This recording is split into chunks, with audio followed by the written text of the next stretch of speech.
안녕하세요. 짱쌤입니다.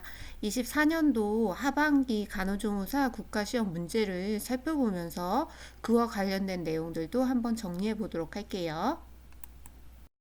71번 문제는 고막 체온을 측정하는 방법을 물어보는 문제였죠.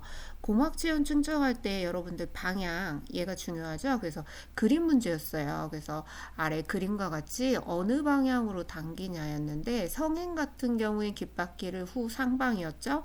3세 미만 아동들 같은 경우는 후 하방으로 당기는 걸 원칙으로 하고 있고, 탑침은 부드럽게 웨이도에 삽입하는 게 맞는 방법이라고 보시면 되겠죠. 그리고 고막 체온을 측정하실 때는 중이염이라든지 보청기가 있는 경우에는 제거를 하고 측정하는 게 필요하세요. 그 밖에 다른 체온도 한번 살펴볼게요. 애과 체온이다 하는 경우는 애과는 땀이 마른 다음에 측정하시는 게 좋죠. 그래서 수건이라든지 티슈로 닦은 후에 건조한 후에 측정을 하시고 표시할 때 A라고 표시를 하는 거죠. 애가부 중앙에 체온계가 들어가야 되고요. 체온계가 고정이 돼야 돼요. 그래서 상박은 옆구리에 붙이고 하박은 가슴 위에 얹는다. 이 자세가 되셔야 되죠. 그리고 구강 체온을 측정하실 때는 음식물을 먹었을 때 몇 분 후에 측정하느냐, 이게 중요하죠. 그래서 음식물 흡연을 했을 때는 10분 후에, 너무 차갑거나 뜨거운 것을 먹었을 때는 30분 후에 측정을 해주셔야 되죠. 금기사항도 좀 기억을 해주셔야 돼요. 구강 체온을 못 재는 사람들은 5에서 6세 소아, 노인, 의식이 없거나 코가 막힌 사람, 산소요법, 구강 코에 수술 환자분들은 금기라고 보시면 되겠죠. 이제 코가 막혀서 호흡을 구강으로 해야 되는데 이 구강이 또 체온계로 입을 다물고 있으면 호흡을 할 수가 없죠. 그래서 이 제외되는 사람들이라고 보시면 되겠죠. 또한 체온계 중에서 직장 체온은 체온이 가장 높게 나오죠. 삽입하는 길이 정도는 성인의 2.5에서 4cm가 되시겠죠. 측정 후에 R로 표시를 하시는 게 필요하고, 얘도 금기가 있죠. 이제 직장에 수술한 사람들은 체온계를 넣으면서 파열이 있을 수 있기 때문에 넣으시면 안 되겠죠. 특히나 경련, 심근경색, 고혈압, 장의 변이 차 있거나 설사 환자분들도 금기라고 보시면 돼요. 심근경색이나 고혈압 환자분들은 미주신경 자극으로 부정맥이나 심정지가 올 수 있죠. 그래서 금기로 보실 수가 있겠어요. 72번 문제는 맥박 측정에 관한 문제였어요. 맥박 같은 경우는 보통 요골동맥을 측정하죠. 그래서 요골동맥을 측정하는 거는 성인들을 대체적으로 측정하실 수 있고, 측정하실 때 손가락 중에서는 엄지를 이용하시면 안 되죠. 엄지를 제외하고 두 번째, 세 번째, 네 번째 손가락을 요골동맥 위에다 올려놓고 측정을 하실 수가 있어요. 신생하다 이런 경우는 이제 심천맥박을 측정하시는 게 필요하실 수가 있죠. 수전증이 있는 대상자라면 요골동맥을 측정하기가 어려우실 수 있어요. 경동맥을 측정하실 수 있고, 경동맥 같은 경우는 특히나 심장마비나 쇼크 시에 뇌순환을 평가할 때 사용할 수 있는 부위라고 보시면 되겠죠. 그리고 요골동맥을 측정했는데 부정맥이 있다든지 양쪽의 맥박의 차이가 있는 경우에 맥박결손을 확인하기 위해서는 요골동맥과 심청맥박을 동시에 측정을 하셔야 되는 거죠. 두 명이 동시에 같은 시계를 보고 측정한다 해주시면 돼요. 그리고 부정맥이 있는 경우라든지 처음 입원했다든지 심장질환이 있는 분들은 줄여서 재시면 안 되고 1분을 쭉 풀로 재주시는 게 필요하실 수 있죠. 심청맥박 부위도 좀 기억하시면 좋죠. 좌측 중앙 쇄골선과 다섯 번째 늑간이 만나는 지점에 청진기를 놓고 심청맥박을 측정해 주셔야 돼요. 다른 맥박 부위는 이제 촉진을 통해서 측정할 수 있지만 심청은 청진기를 이용해서 들어서 측정을 하는 게 필요한 맥박점이라고 보시면 되겠죠. 73번은 섭취량과 배설량을 측정했을 때 결과가 의미하는 거에 대한 문제였어요. 그래서 섭취량과 배설량을 비교했을 때 배설량이 많다 하면은 대상자에게 탈수가 나타날 수 있죠. 그리고 탈수의 증상으로는 체위성 저혈압이라든지 체중의 감소, 점막의 건조, 피부의 탄력이 소실된다든지 소변은 핍류가 나타나면은 농축이 된 거기 때문에 요 비중이 증가될 수 있죠. 그 적혈구도 혈장량이 적어지면서 용적률이 상승할 수가 있어요. 그 섭취량과 배설량 중에 섭취량이 많다 하면 대상자는 부종이 나타난다고 보실 수 있죠. 부종은 이제 수분을 제한한다든지 이뇨제를 쓴다든지 하실 수가 있겠어요.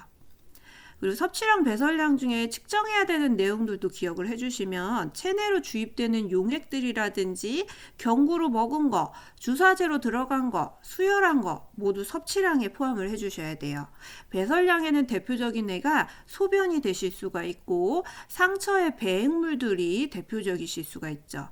그 대변과 설사 중에서는 정상적인 대변은 제외하고 설사는 배설량에 포함한다 해주시는 거 필요하실 수 있죠.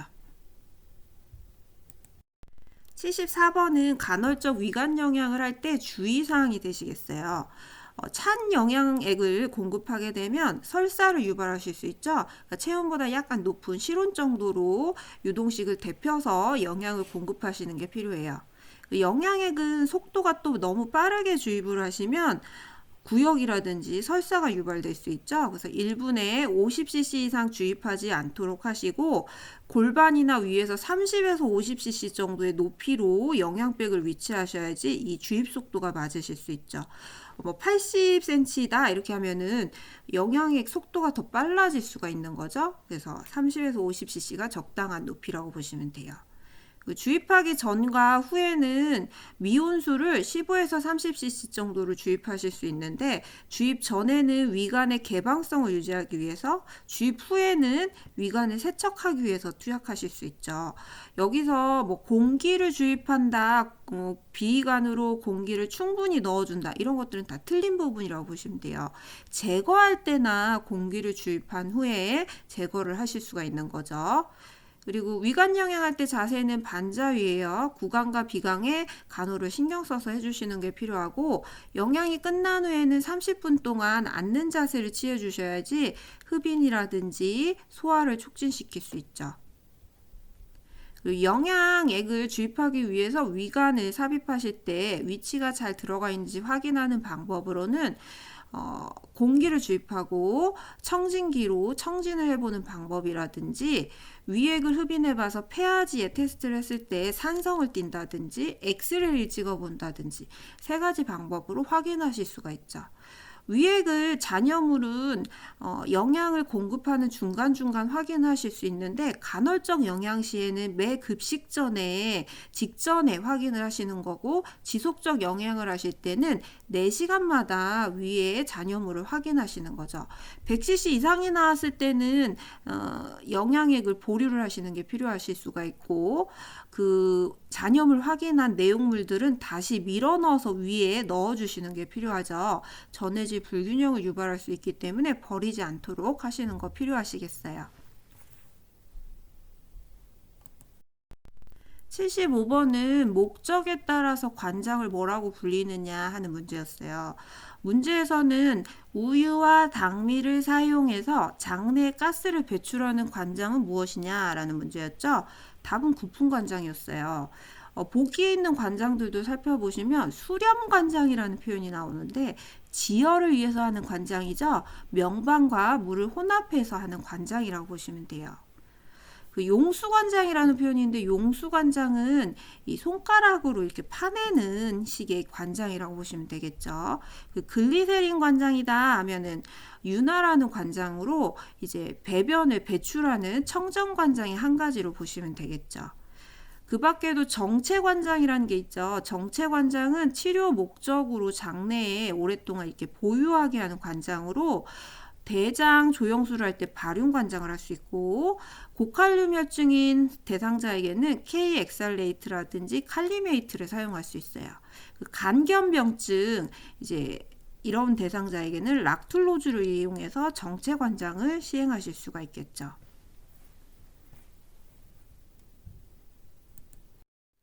76번은 방광내 유치 도관을 삽입한 환자에게 적절한 간호 보조 활동을 고르는 문제였어요. 1번에 보시면 수분 섭취를 격려하시는 게 필요할 수 있죠. 감염을 예방하기 위해서 충분하게 물을 공급하시고 유치도관은 매일 교환하시면 안 되는 거죠. 돈요관은 목적이 해결이 되면 빨리 제거를 해주시고 돈요관을 유지를 해야 되는 대상자라면 주기적으로 교체를 권장하지 않고 예방 항생제는 주입하지 않는다 해주셔야 돼요. 소변 수집 주머니는 4분의 3 이상 채우지 않도록 해주셔야 돼요. 가득 차게 되면 역류될 가능성이 있기 때문에 어느 정도 차면 비워주시는 게 필요하실 수 있죠.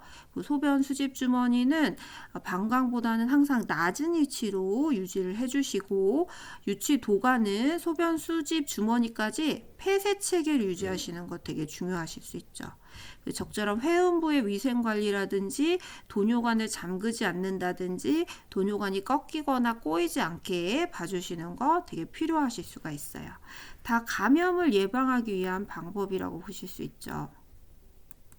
77번 문제는 고압증기 멸균 방법으로 옳은 것은 고르는 문제였어요.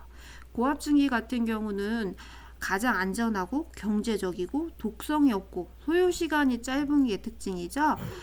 그리고 외과용 수술기구라든지 가운, 면직류, 그리고 스테인레스 제품들을 고압증기 멸균을 하실 수가 있어요.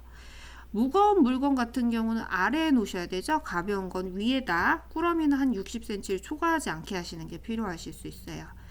그리고 고압증기는 압력과 습기를 이용하는 거기 때문에 꺼낼 때 물이 고일 수가 있어요. 그래서 물이 고이는 기구들은 거꾸로 엎어 놓는 것들이 필요하실 수 있죠. 그리고 뭐 겸자 끝은 벌려서 싸고 뚜껑은 열어서 싸고 나사는 풀어서 싸는 거 필요하실 수 있어요. 그리고 온도 같은 경우는 120도예요. 20에서 30분간 멸균을 하실 수가 있죠. 빨리빨리 회전율이 빠른 게 특징이라고 보실 수 있죠. 그 멸균 물품들은 건조해서 꺼내실 때 이게 뭐 10시간이다 보기에 나오면 틀린 부분이죠. 한 10분 정도면 꺼내실 수 있어요. 8시간이 넘어가는 경우들은 대부분 통기를 8시간 이상 하는 거는 이온가스 멸균이라고 보시면 되죠. 물품을 세척, 건조해서 2겹 이상의 방포에 2번 이상 싸시고, 날이 날카로운 끝은 꺼주로 싸시고, 차곡차곡 다 채우지 않고 한 70% 정도만 기계 안에 넣으시는 게 필요한 거죠. 그리고 꺼냈을 때는 멸균이 이제 바로 나온 것들은 최근 날짜인 애들을 뒤로 이제 보관을 하시고, 임박한 아이들을 앞에다 놓는 것도 기억을 꼭 해주셔야겠어요.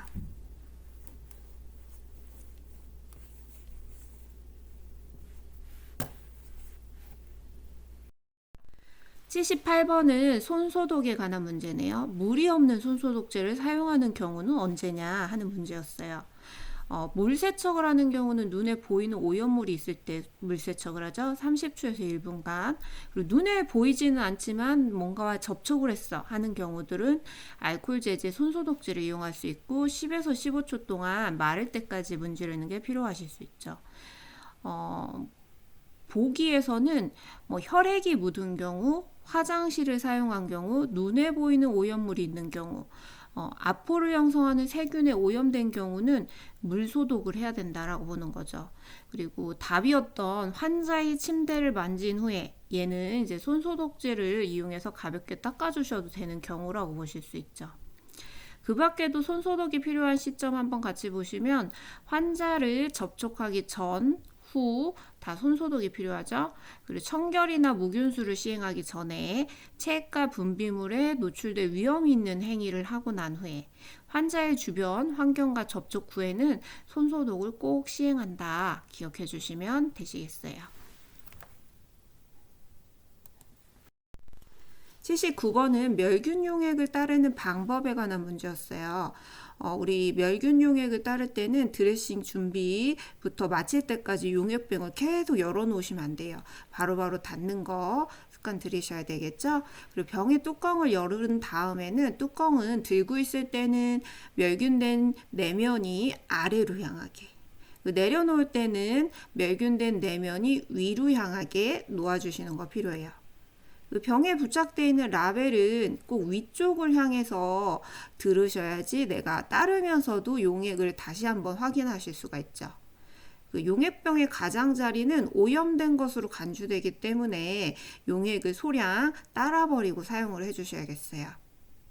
그 용액병에 용액을 사용량보다 많이 따랐을 경우에는 원래 용액병에 다시 붓지 않죠. 그 물품 뭐 꺼즈라든지 이런 것도 꺼낸 다음에 다시 넣지 않도록 하시는 거 필요하실 수 있어요. 그 밖에도 멸균 물품 표기에서는 멸균 표식을 확인하고 몸에서 먼 쪽부터 열고 한쪽씩 양쪽을 열고 몸에 가까운 쪽을 마지막으로 연다. 낙하균이 떨어질 수 있기 때문에 이런 순서대로 멸균 물품을 열어주시는 거 필요하죠. 그 이동겸자 사용법도 추가로 보시면 섭자의 끝은 항상 손목보다 아래로 있어야 되죠. 그 섭자는 24시간마다 멸균 소독을 한다. 한 용기에 하나씩 꼽아서 사용한다. 섭자통 가장자리는 닿지 않게 해주셔야 돼요. 그래서 섭자통에 내용물 섭자를 꺼냈다라든지 다시 넣을 때는 모아서 끝을 모아서 넣어주시는 거 필요하실 수 있죠. 80번 문제는 욕창 예방을 위한 간호 보조 활동이에요. 욕창하면 2시간 이게 나오셔야 되죠. 2시간마다 마사지나 체위 변경을 해주시는 거 필요하죠. 이때 예방을 위해서는 마사지가 되게 좋은 효과를 얻으실 수 있지만 욕창이 발생한 부위, 붉은 부위 이런 부위는 마사지하지 않으셔야 되죠. 조직에 손상을 입으실 수 있어요. 그리고 상처의 배액물이라든지 이런 걸로부터는 욕창이 이제 젖어 있을 때 잘 발생하기 때문에 피부를 보호하는 거 필요하실 수 있죠. 그리고 보기 중에서 이제 견갑골 부위가 압박을 받는 사람을 앙화의를 취해준다라고 돼 있어요. 그림 옆에 보시면 앙화의 자세의 욕창의 호발 부위가 두부의 후면이라든지 견갑골, 팔꿈치, 청골, 발꿈치가 있죠. 그 견갑골은 앙하의 자세에서 압박을 받는 부위예요. 앙하의를 취하시면 안 되겠죠. 복이라든지 측이를 취해 주시는 게 필요해요. 이 욕창과 체위에 관한 문제가 나올 때는 청골 부위 욕창이 되게 많이 나왔죠. 청골 부위 욕창이 발생하면 어떻게 하느냐? 30도 각도로 치기를 취한다 해주시는 거 필요할 수 있죠. 그 밖에도 이제 뭐 체위 변경할 때는 환자를 끌지 않도록 하시고 일정한 간격으로 관절 운동도 시켜주시고 압력을 분산하는 도구도 사용하시고 충분한 영양 공급 특히나 고단백 식이와 비타민 C를 공급하는 거 필요하실 수 있죠. 그리고 짧은 시간에 높은 압력보다는 장시간에 낮은 압박이 욕창이 더 안 좋은 상태라는 거 알고 계시면 되겠어요. 81번 문제는 수술 상처 소독 시 지켜야 할 사항에 관한 문제였어요. 첫 번째 무균수를 잘 지켜주셔야 되죠. 그래서 보기에서 전달집게가 나오는데 전달집게 끝은 포세분, 끝이 항상 아래로 향하는 거 알고 계셔야 되죠. 그 소독솜은 1회만 사용하셔야 되죠. 소독솜 하나로 여러 번 사용하지 않도록 해주셔야 돼요. 그 세척할 때는 등장액을 사용하시고 오염이 덜한 곳에서 심한 곳으로 이렇게 흐르도록 세척을 하시는 게 필요하실 수 있어요. 소독하는 순서를 이제 강조해서 알고 계셔야 되는데 그림을 보시면서 A 그림을 봐보세요. 그러면 상처가 1번으로 이제 소독을 하게 되는데 위에서 아랫방향이죠.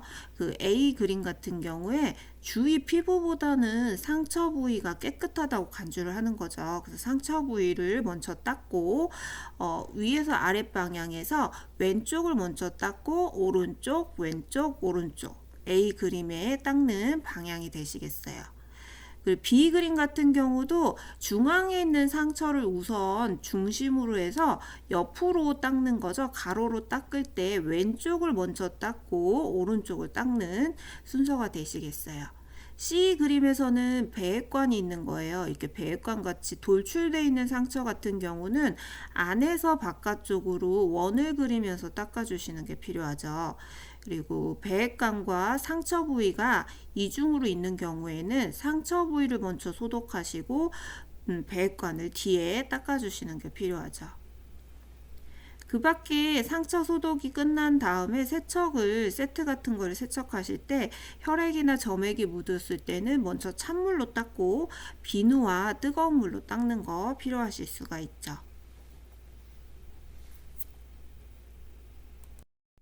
82번은 더운 물 자욕을 할 때 돕는 방법에 관한 문제였어요. 회음부의 염증 감소나 우열 예방, 불편감을 완화할 수 있죠. 그래서 자욕하실 때는 대야의 물은 3분의 2 정도를 받으시고 40에서 43도 물을 받기 때문에 온도를 좀 잘 체크해 주시는 거 필요하죠.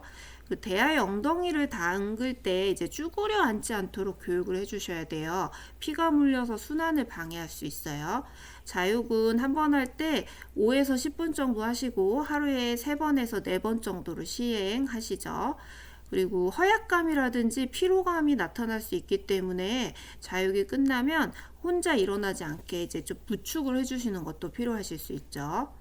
83번에 위치를 관리하는 방법이에요. 위치는 이제 뭐 수술할 때나 무의식 환자, 수면시, 경련이 있다든지 위내시경 같이 검사를 할 때는 제거를 하시는 게 필요하죠. 언제 제거하는지 기억을 해주셔야겠죠. 그리고 위치를 닦으실 때는 이제 너무 강하게 문질러서 닦지 않도록 하시고 연마제라든지 치약을 사용하시면 변형이 방지될 수 있어요.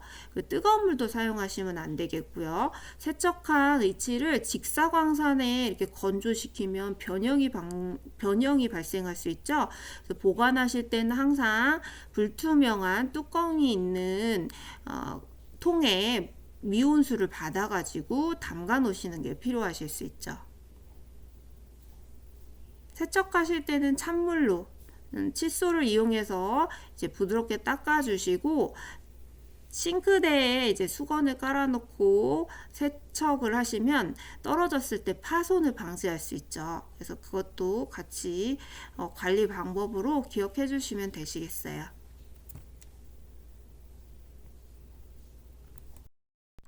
84번은 오른쪽 편마비 환자, 단추나 지퍼가 없이 염일 수단이 없는 위소를 입히는 순서예요. 스웨터 종류들을 말하는 거죠. 그래서 편마비 환자 대상자 같은 경우는 입을 때는 마비, 건축, 벗을 때는 건축, 마비 순서대로 입히시는 게 필요해요. 그리고 스웨터 종류는 가운데 목이 들어가죠. 그래서 오른쪽 편마비 대상자이기 때문에 오른쪽 팔을 입히시고 머리를 입히고 왼쪽 팔을 입히는 순서대로 해주셔야 되죠. 옆에 그림에 보시면 그림은 왼쪽 편마비 대상자의 옷 입히는 순서예요. 왼쪽 편마비 입히실 때는 간호조무사가 왼쪽에 서가지고 손목과 어깨 부분을 지지하면서 입혀주시는 거 필요할 수 있죠.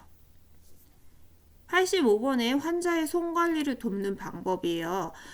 개인위생에서 손발톱 관리가 나오는데 손톱은 둥글게 발톱은 직선으로 자르는 게 원칙이죠. 옆에 그림과 같은 형태로 잘라주시는 거 필요할 수 있어요. 너무 두껍거나 건조해서 자르기 힘든 발톱 같은 경우는 더운 물에 담가놨다 자르시는 것도 필요하죠. 이 손관리 부분에 보기는 제가 실어놨는데 문제집에서 잘 보지 못한 부분이기 때문에 한번 실어놨어요. 1번에 보시면 손톱을 바짝 자른다. 이제 손톱을 너무 바짝 자르게 되면 통증이라든지 감염 위험성이 있기 때문에 적당하게 자르시는 게 필요해요. 두 번째, 손톱의 측면을 가위로 자른다. 측면 부위는 손톱깎이로 깎은 다음에 5번과 같이 이제 다듬기용 줄이라든지 이런 걸로 정리를 하시는 게 필요하죠. 세 번째, 건조한 손톱에 인조 손톱을 붙인다. 건조한 손톱에는 인조 손톱이라든지 접착제라든지 매니큐어를 바르게 되면 더 문제가 발생하실 수 있죠.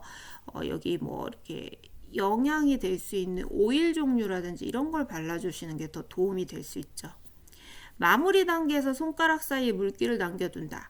개인위생에서 이제 목욕이라든지 닦아주는 물수건으로 닦아주는 행위를 하고 나면 항상 마른 수건으로 닦는 건조 과정이 꼭 들어가셔야겠어요. 그래서 손가락, 발가락 사이는 특히나 물기를 잘 닦아주셔야 되죠. 답은 5번, 손톱에 깎은 면은 다듬기용 줄로 문질러서 닦는다. 5번이 답이 되실 수가 있는 거죠.